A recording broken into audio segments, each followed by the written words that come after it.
주신 말씀을 통해서 미숙과 익숙을 넘는 성숙한 성도라는 제목으로 함께 말씀 나누겠습니다. 유명한 조각가 미켈란젤로가 조각품을 만들기 위해서 커다란 대리석을 깨트리고 있었습니다.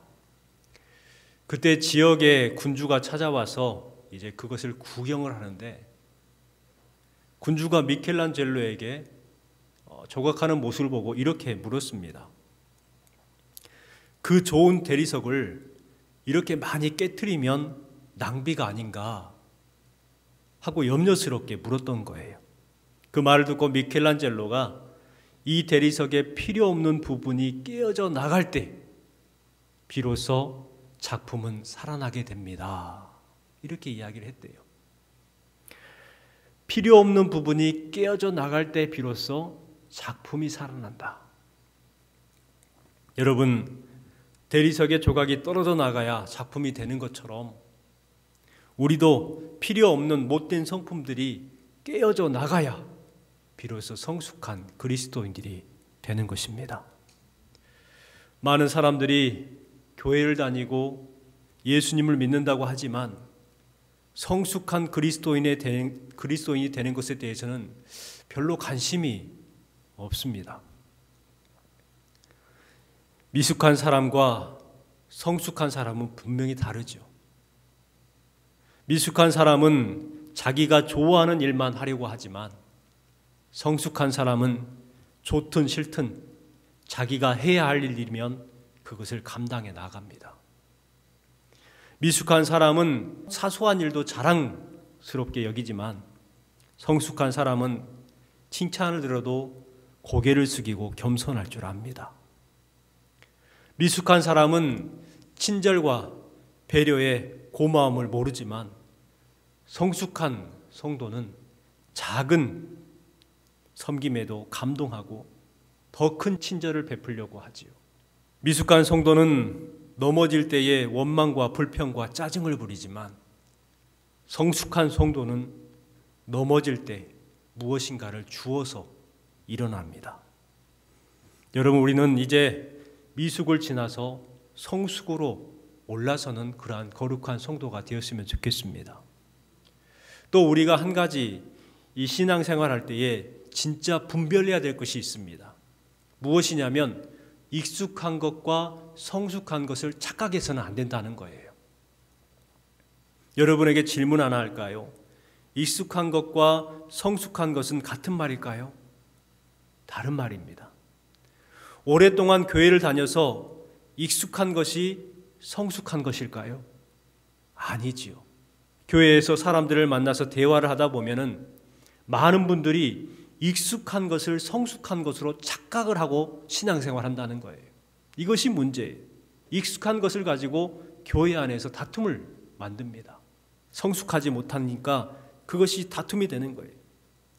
교회 생활을 오랫동안 하는 그러한 교회 생활에 익숙한 성도들은 많지만 성숙한 그리스도인들은 그렇게 많지 않은 것 같습니다. 익숙한 성도들은 변화를 싫어합니다. 익숙한 것이 옳은 것인 줄 알고 다투며 분쟁을 만들고 자기 기준에 따라서 신앙생활을 하게 됐죠. 이것이 익숙함의 고질병입니다. 그런데 한국교회 성도들이 많이 이 익숙함을 성숙함으로 착각을 하고 있어요. 그래서 고질병들이 있어요. 에베소서 4장 13절 말씀을 같이 한번 읽어볼게요. 우리가 다 하나님의 아들을 믿는 것과 아는 일에 하나가 되어 온전한 사람을 이루어 그리스도의 장성한 분량이 충만한 데까지 이르리로다. 믿는 것 그리고 아는 것, 이것이 하나가 되어서 그리스도의 장성한 분량이 충만한 데까지 이르다. 성숙한 그리스도인이 돼야 한다라는 말씀이죠. 온전한 성도, 성숙한 성도란 말만큼 소중한 말도 없는 것 같습니다. 독일의 정신과 의사가 쓴 미성숙한 사람들의 사회라는 책이 있어요. 미성숙한 사람들의 사회. 저자는 이 책에서 이렇게 말을 해요. 어떤 사람이 성숙한 사람인가? 변명 대신에 책임을 지려는 의지적 태도가 성숙함이다. 변명 대신에 책임을 지려는 그 의지적 태도, 그것이 바로 성숙함이라는 거예요. 그런데 문제가 생기면 변명하기 급급합니다. 말장난을 해요. 온 국민이 보는 앞에서 말장난을 하고 있어요. 이것은 참으로 슬픈 현실입니다. 성숙하지 못한 정치인들, 성숙하지 못한 대통령, 성숙하지 못한 목회자들, 성숙하지 못한 성도들, 성숙하지 못했기 때문에 온 나라가 문제가 생기고 어려움을 당하고 있는 것 아닐까요? 성숙한 대통령, 성숙한 장관, 성숙한 기업인, 성숙한 군인, 이런 말을 들을 수 없는 시대, 참으로 안타깝다는 생각이 듭니다. 여러분, 우리 성도들도 마찬가지 아닐까요? 오늘은 성숙한 그리스도인의 모습에 대해서 생각해 보고자 합니다. 오늘 주신 말씀, 이 느헤미야서는 느헤미야를 통해서 예루살렘에 무너진 성벽이 재건되는 그런 역사적 사건이 기록되어 있는 말씀입니다. 느헤미야는 이 바벨론 포로 2세대예요. 그러니까 바벨론에서 태어났고 바벨론에서 자랐고 바벨론에서 교육받았고 성공한 사람입니다. 느헤미야는 당시 이 바사의 왕 아닥사스다의 술 맡은 관원이었죠. 술 맡은 관원은 그냥 왕에게 단순히 술을 따는 사람이 아니에요. 시중 드는 사람이 아니에요. 이 군주의 안전적인 식수와 음료를 담당하는 최측근 중에 최측근, 믿을 수 있는 사람이 바로 이 술 맡은 관원이 될 수가 있는 것입니다. 그래서 술 맡은 관원은 상당히 높은 관직이고요, 막강한 권력을 소유하게 됩니다. 오늘날로 말하면 대통령 비서실장 정도 될 정도로 높은 관직이죠. 아닥사스드 왕 20년 기스롤에 느헤미야가 왕궁에서 일을 하고 있는데 그의 동생 하나니가 여러 사람과 함께 예루살렘을 방문했다가 돌아와 만나게 됩니다. 그때 느헤미야가 동생을 반기면서 이렇게 묻습니다. 그래, 예루살렘은 어떠하더냐? 예루살렘 소식이 궁금했던 거예요. 그래서 하나니를 보자마자 그래, 예루살렘은 어떠하더냐? 하고 물었던 거예요. 동생 하나니가 대답하는데 참담합니다. 예루살렘에 끔찍한 일이 벌어졌다는 거예요. 우리 3절 말씀 같이 한번 읽어볼게요. 3절 말씀입니다. 그들이 내게 이르되 사로잡힘을 면하고 남아있는 자들이 그 지방 거기에서 큰 환난을 당하고 능욕을 받으며 예루살렘 성은 허물어지고 성문들은 불탔다 하는지라. 기대했던 소식은 잘 있다, 이러한 소식이었을 거예요. 그런데 그 멀리에 있는 그 내 조국의 땅이 큰 환난을 당하고 능욕을 받으며 성이 허물어지고 불탔다는 소식을 들으니까 참담해졌습니다. 당시 스룹바벨은 1차 포로 귀환을 통해서 이스라엘 나라를 회복하려고 했었습니다. 또 2차는 에스라를 통해서 포로 귀환을 했었죠. 그런데 예루살렘 형편이 참담하다는 거예요. 이 말을 듣고 느헤미야는 눈물을 흘리면서 금식하며 기도합니다. 4절 말씀입니다. 내가 이 말을 듣고 앉아서 울고 수일 동안 슬퍼하며 하늘의 하나님 앞에 금식하며 기도하여. 울고 슬퍼했다는 거예요. 금식하며 기도했습니다. 이것이 느헤미야의 반응이었어요. 느헤미야는 비록 태어나서 한 번도 가본 적이 없지만 자기 나라, 자기 민족, 하나님의 백성, 이것을 생각했어요. 몸은 타국에 있지만 마음은 예루살렘에 있는 하나님의 성전에 있었던 거예요. 여러분, 성숙한 성도는 이렇게 나라와 민족, 교회를 생각합니다. 그런데 현대인들은 이런 것에 대해서 별로 관심이 없습니다. 진짜 중요한 것에는 관심이 없고 중요하지 않은 그냥 노는 일, 취미생활하는 거, 여가생활하는 거, 여행 가는 일, 이런 것들에는 관심이 많아요. 중요한 것과 사소한 것을 구분하지 못하는 시대예요. 여기 계신 여러분들은 어떻습니까? 중요한 것과 사소한 것을 구분할 줄 아시나요? 아마 느헤미야가 미숙했다면 스룹바벨은 뭐 했대? 에스라는 뭐 했대? 비난하면서 문제를 다른 사람에게 전가했을 겁니다. 나와 뭔 상관이야? 이렇게 치부할 수도 있었을 거예요. 그러나 성숙한 사람은 다르지요. 느헤미야가 성숙했기 때문에 4절 말씀해 주신 것처럼 울고 슬퍼하며 금식하여 기도했다고 말하고 있어요. 자신과 아무런 상관이 없는 것처럼 여겨지는 그 2000km가 떨어진 그 멀리에 있는 예루살렘에서 벌어지고 있는 일에 대해서 슬퍼했다는 거예요. 기도했다는 거예요. 금식했다는 거예요. 바로 이와 같은 성도가 성숙한 성도입니다. 하나님은 항상 성숙한 믿음의 사람을 통해서 역사하시고 일하셨습니다. 우리는 예루살렘의 어려움과 황폐화됐다는 소식을 듣고 느헤미야가 어떤 반응을 보였는가 살펴보면서 성숙한 성도에 대해서 한번 생각해 보았으면 좋겠습니다. 가장 먼저 성숙한 성도는요, 불신자들로부터 인정받아야 합니다. 느헤미야는 불신자였고 폭군이었던 아닥사스다 왕으로부터 인정을 받는 사람이었어요. 아닥사스다 왕, 그 왕은 아주 폭군이었습니다. 그냥 뭐 기분 나쁘면 그냥 다 죽여요. 그와 같은 폭군이었는데도 불구하고 느헤미야는 인정했어요. 느헤미야가 어떻게 해서 인정을 받았을까? 아닥사스다 왕에게 아부를 잘해서 그랬을까요? 간신처럼 내내 해서 그랬을까요? 아니에요.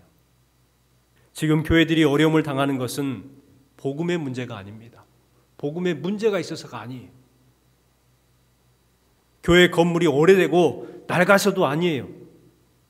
성숙하지 못한 성도들이 다투고 싸우고 시기하고 욕심부리고 이기적이기 때문에 교회들이 조롱을 받고 욕을 먹는 거예요. 카페에 가서 앉아 있으면 종종 교회에 대한 이야기를 하는 이야기를 듣습니다. 듣고 싶어서 듣는 것도 아니고 그들이 크게 이야기를 하니까 들리는 거예요. 저 이야기 좀 안 했으면 좋겠다. 자기네들끼리 그냥 속으로 방에 있을 때에 그렇게 했으면 차라리 좋겠다. 근데 그 카페에 사람도 많은데 거기에서 얼마나 또 소리가 커요. 목사가 어쩌고 장로가 어떻고 돈을 어떻게 했니? 뭔 일 있니? 험담하기 시작합니다. 끝날 줄 몰라요. 성도라는 사람들이 미숙한 행동을 하기 때문에 교회를 비난하고 교회가 비난당하는 것 아니겠습니까? 예전에는 이제 교회 차를 운전하고 가다 보면 음주 단속을 하게 되잖아요. 그러면 교회 차는 그냥 가라고 그래요. 그냥 교회 차 딱 보면은 그냥 가요. 그냥 뭐 하지도 않아요. 근데 요즘 어떤 줄 아세요? 요즘은 더 합니다. 왜요? 못 믿겠다는 거예요. 이런 시대가 되었어요.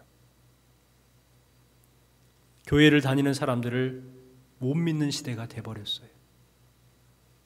여러분, 우리 성도들은 교회의 사회적 책임, 이 책임을 감당해야 합니다. 세상 사람들로부터 신뢰받고 인정받는 성숙한 성도들이 되어야 될 줄 믿습니다. 두 번째는요, 성숙한 성도들은 관심이 달라야 돼요. 2절 말씀을 같이 한번 읽어볼게요. 내 형제들 가운데 하나인 하나니가 두어 사람과 함께 유다에서 내게 이르렀기로 내가 그 사로잡힘을 면하고 남아있는 유다와 예루살렘 사람들의 형편을 물은즉. 느헤미야가 이 하나니를 만났을 때에 제일 먼저 물은 것은 지금 예루살렘 사람들의 형편이 어떠더냐라고 이렇게 물었습니다.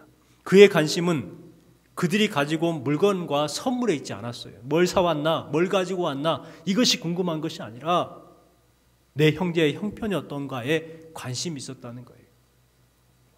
성숙하지 못한 사람들의 특징은 자기 자신의 것만 관심을 갖는다는 것입니다. 나라에 어떻게 됐던, 민족이 어떻게 됐던, 남이 어떻게 됐던 관심을 갖지 않아요. 그런데 성숙한 사람의 특징이 뭐냐면 남에 대한 배려요, 관심입니다. 느헤미야는 왕의 신뢰를 받으면서 호의호식할 수 있었어요. 아무런 걱정 없이, 염려 없이 권력을 누리며 편하게 살 수 있는 상황이었습니다. 그러니 그런 거 관심 갖지 않아도 되는 그런 입장에 있었어요. 그런데 느헤미야의 관심은 잘 먹고 잘 사는 것에 관심이 있었던 것이 아니라 유다와 예루살렘에 있는 그 백성들, 나의 민족이죠. 나의 혈육들이에요. 그들에게 관심이 있었어요. 지금 여러분의 관심은 어디에 있습니까? 우리도 느헤미야와 같이 나라를 위해서 기도하고 백성들을 위해서 기도하고 교회를 위해서 기도하는 성숙한 그리스도인이 되었으면 좋겠습니다. 세 번째는 성숙한 성도는 슬픔과 한숨을 기도로 바꿔야 합니다. 예루살렘 성의 소식을 듣고 느헤미야는 그 자리에 앉아서 수일 동안 울었습니다. 눈물이 달라요.